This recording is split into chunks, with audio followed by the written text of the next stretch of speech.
Semangat pagi di hari Kamis, 22 April 2021. Kembali kita bersekutu dalam persekutuan doa anggota keluarga Allah. Memulai dengan menenangkan hati, menenangkan pikir dalam saat teduh sejenak.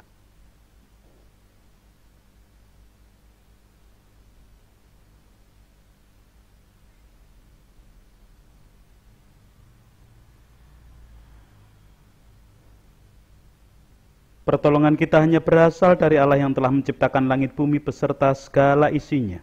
Kasih karunia dan damai sejahtera yang dari Allah Bapa kita dan Tuhan Yesus Kristus ada pada saudara sekalian. Amin. Anggota keluarga Allah, tema dan judul perenungan Sabda hari ini, Allah menganyamkan karya penyelamatan. Kita semua tentu tahu tentang barang-barang anyaman. Dalam kehidupan, anyaman seringkali dimasukkan pada ranah seni, sekalipun ada produk yang dihasilkan. Pada anak-anak sekolah dasar diajarkan tentang menganyam. Seni anyaman merupakan kegiatan tindih-menindih dan silang-menyilang hingga membentuk suatu benda yang indah dan menarik. Berbagai hasil anyaman antara lain berupa hiasan dinding, alat dapur, tikar, dan lain sebagainya. Bahan-bahan yang dipakai untuk anyaman biasanya berupa lembaran-lembaran bilah, bambu, daun pandan, janur, rotan, atau bahkan juga kulit binatang. Dalam perkembangannya, anyaman sebagai produk karya seni semakin beragam sejalan dengan perkembangan bahan dan teknik yang digunakan. Saat ini anyaman tidak hanya berbahan alami seperti yang telah disebutkan di depan tadi, tetapi juga berbahan sintesis. Produknya pun beraneka ragam dari benda-benda yang tergolong seni terapan hingga seni murni. Anggota keluarga Allah, Tuhan Allah berkenan menganyamkan karya penyelamatan pada kehidupan manusia. Seperti pemahaman menganyam adalah kegiatan tindih, menindih, dan silang menyilang. Tuhan Allah pun berkenan mewujudkan karya penyelamatan itu dengan cara menindihkannya di dalam kehidupan manusia dan dalam bentuk silangan-silangan kehidupan manusia. Bagaimana Tuhan Allah menganyamkan karya keselamatan tersebut di dalam kehidupan manusia? Kita akan memperhatikan leksionari bacaan kedua hari ini. Kisah Para Rasul pasal yang ketiga. Ayat 17 sampai 26 demikian. Hai saudara-saudara, aku tahu bahwa kamu telah berbuat demikian karena ketidaktahuan, sama seperti semua pemimpin kamu. Tetapi dengan jalan demikian Allah telah menggenapi apa yang telah difirmankannya dahulu dengan perantaraan nabi-nabinya, yaitu bahwa Mesias yang diutusnya harus menderita. Karena itu sadarlah dan bertobatlah, supaya dosamu dihapuskan, agar Tuhan mendatangkan waktu kelegaan dan mengutus Yesus yang dari semula diuntukkan bagimu sebagai Kristus. Kristus itu harus tinggal di surga sampai waktu pemulihan segala sesuatu, seperti yang difirmankan Allah dengan perantaraan nabi-nabinya yang kudus di zaman dahulu. Bukankah telah dikatakan Musa, Tuhan Allah akan membangkitkan bagimu seorang nabi dari antara saudara-saudaramu, sama seperti aku. Dengarkanlah dia dalam segala sesuatu yang akan dikatakannya kepadamu. Dan akan terjadi bahwa semua orang yang tidak mendengarkan nabi itu akan dibasmi dari umat kita. Dan semua nabi yang pernah berbicara, mulai dari Samuel dan sesudah dia, telah bernubuat tentang zaman ini. Kamulah yang mewarisi nubuat-nubuat itu dan mendapat bagian dalam perjanjian yang telah diadakan Allah dengan nenek moyang kita. Ketika ia berfirman kepada Abraham, oleh keturunanmu semua bangsa di muka bumi akan diberkati. Dan bagi kamulah pertama-tama Allah membangkitkan hambanya dan mengutusnya kepada kamu, supaya ia memberkati kamu dengan memimpin kamu masing-masing kembali dari segala kejahatanmu. Demikian kesaksian Kisah Para Rasul 3 ayat 17 sampai 26.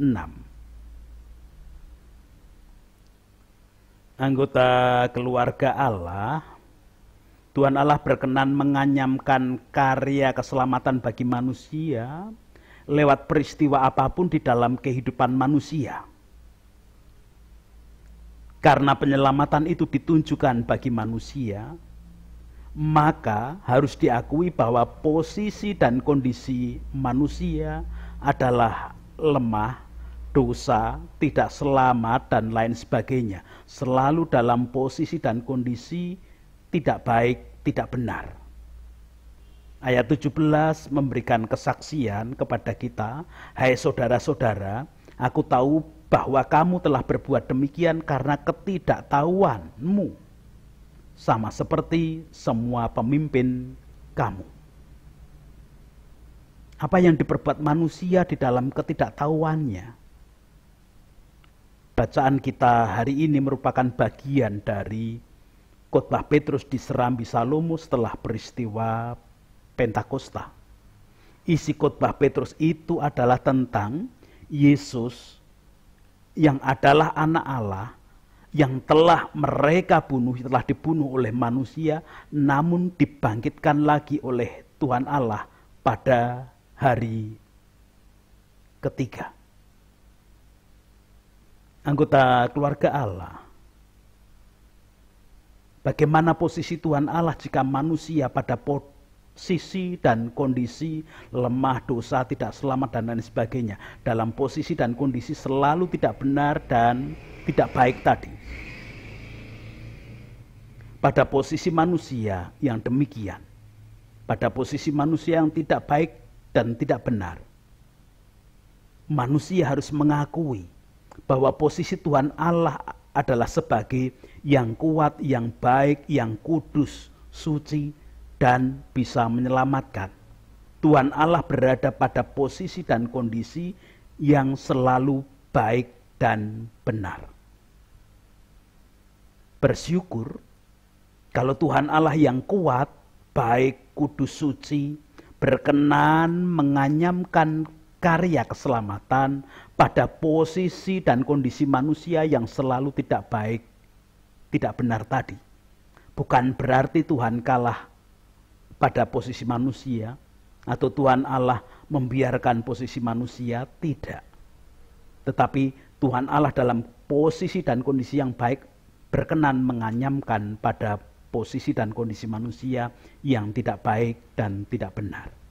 Ayat 18 memberikan kesaksian kepada kita, tetapi dengan jalan demikian Allah telah menggenapi apa yang telah difirmankannya dahulu dengan perantaraan nabi-nabinya, yaitu bahwa Mesias yang diutusnya harus menderita. Itu berarti sudah sejak zaman dahulu, sejak zaman purbakala, Tuhan Allah telah berkenan menganyamkan karya penyelamatan bagi manusia.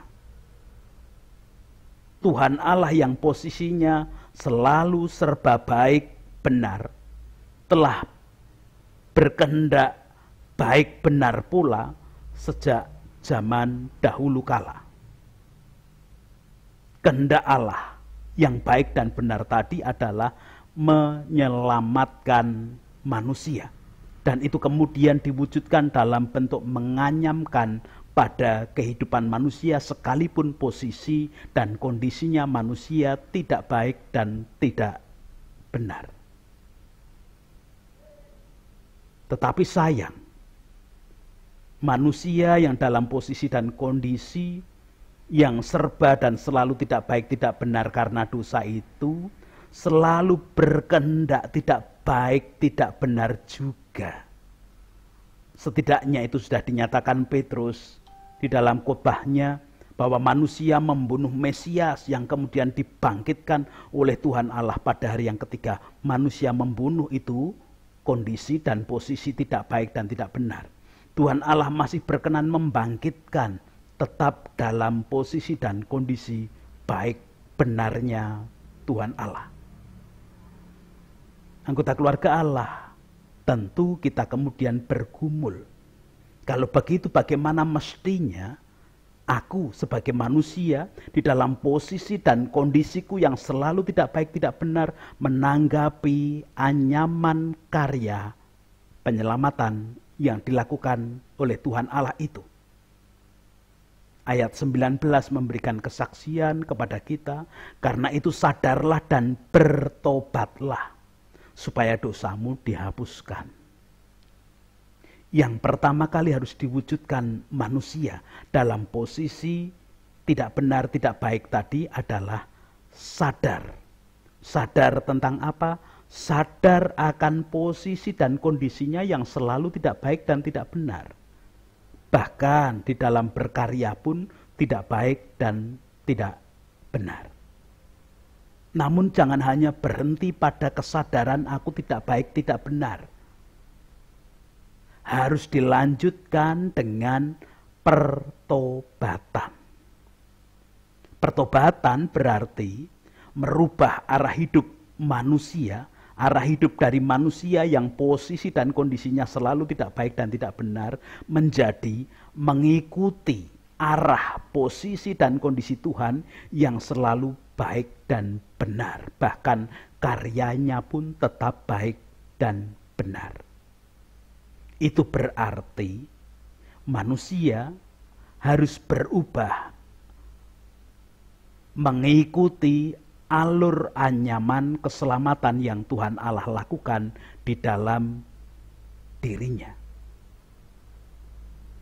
Jangan pernah terjadi setelah Tuhan Allah menganyamkan yang baik dan benar, malah manusia kembali pada posisi dan kondisi tidak baik dan tidak benarnya.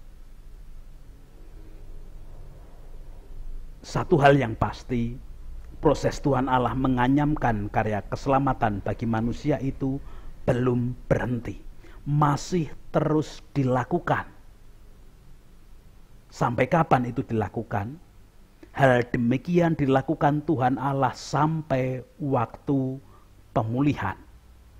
Ayat 20-21 memberikan kesaksian kepada kita agar Tuhan mendatangkan waktu kelegaan dan mengutus Yesus yang dari semula ditentukan bagimu sebagai Kristus.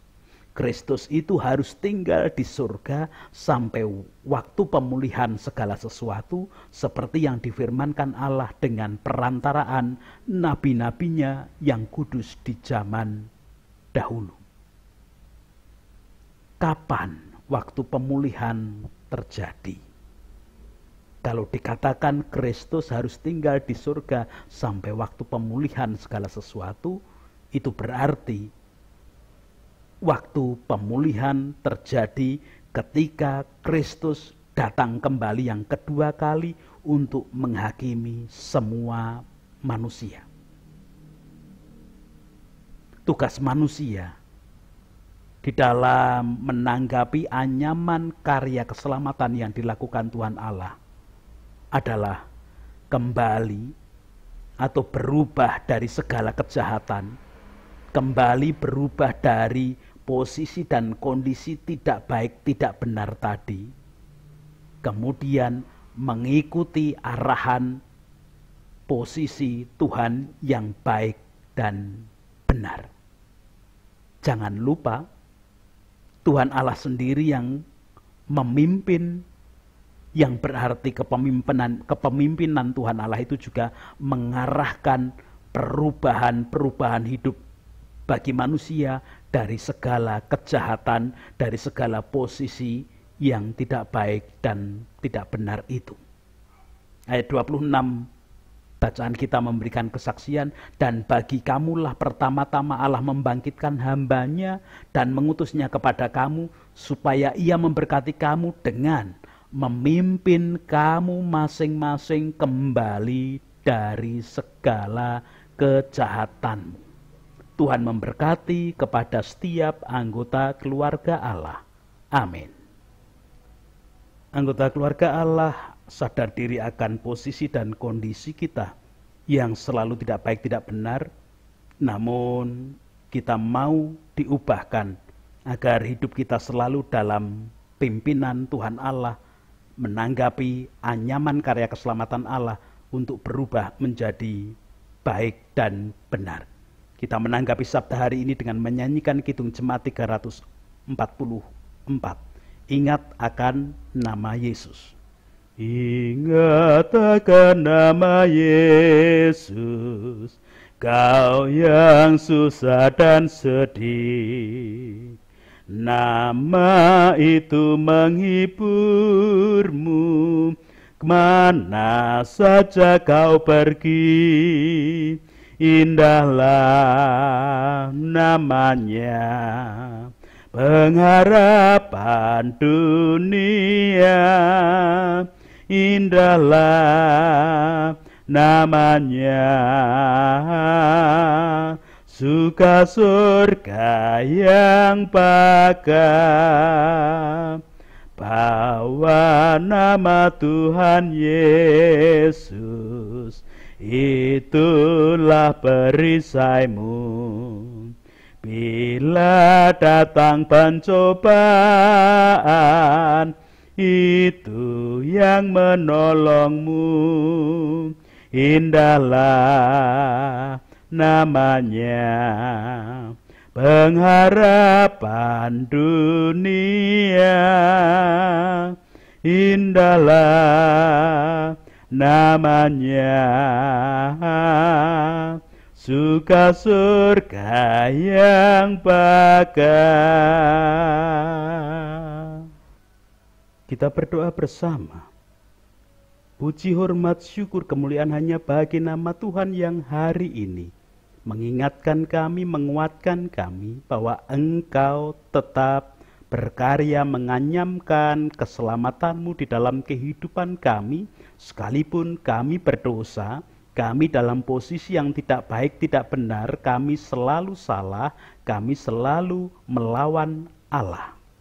Engkau berkenan untuk selalu memimpin, mengarahkan hidup kami menjadi baik dan benar sesuai dengan keadaanmu.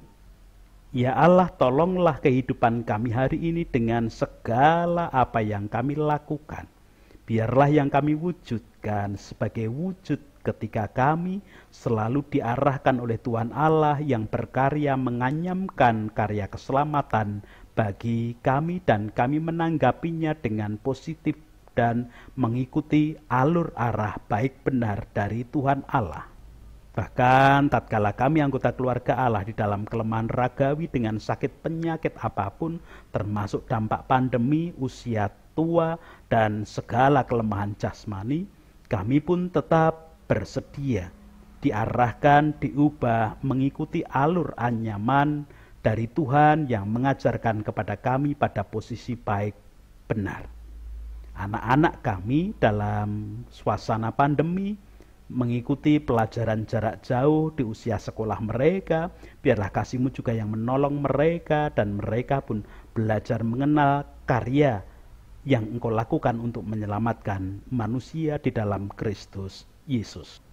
Sekarang kita berdoa bagi para pemimpin, wakil rakyat, tokoh masyarakat, tokoh agama, para medis, dan semua komponen bangsa dan negara ini di dalam membangun kehidupan bahu-membahu menggapai damai sejahtera yang Tuhan berikan. Kami juga tetap berdoa untuk saudara-saudara sesama kami yang mengalami penderitaan, dampak bencana beberapa waktu yang boleh ditinggalkan, baik bencana banjir, bencana gempa bumi, dan bencana-bencana yang lain. Biarlah kasih setia Tuhan tetap nyata bagi kehidupan mereka melalui siapapun dan apapun yang ada di kehidupan ini bisa Tuhan pakai. Bangunan hidup toleransi bersama di bumi pertiwi tetap kami haturkan ke dalam tangan kasih kuasa-Mu. Gereja-gereja Tuhan menjadi pionir-pionir untuk bertoleransi hidup bahu-membahu. Biarlah kasih setia-Mu yang nyata, kebijaksanaan-Mu selalu Engkau tambahkan. Itu doa kami. Ampuni dosa kesalahan kami, ampuni dosa kesalahan para pemimpin kami, wakil rakyat, tokoh masyarakat, tokoh agama, dan semua komponen bangsa dan negara ini. Di dalam Kristus kami berdoa. Amin. Sekarang melanjutkan kehidupan, menikmati anyaman karya keselamatan yang diberikan Allah dengan menanggapinya berubah dari arah kehidupan yang jahat, posisi, kondisi tidak baik, tidak benar, menjadi arah yang baik milik Tuhan Allah. Kita mengikuti karya yang baik dan benar dari Tuhan Allah. Berkat-Nya dicurahkan bagi kita. Kasih karunia dan damai sejahtera yang dari Allah Bapa kita dan Tuhan Yesus Kristus di dalam persekutuan dengan Roh-Nya yang kudus tercurah, menguasai, menjadi jalan kehidupan setiap anggota keluarga Allah di dalam menanggapi karya anyaman keselamatan yang diberikan Allah sendiri. Amin.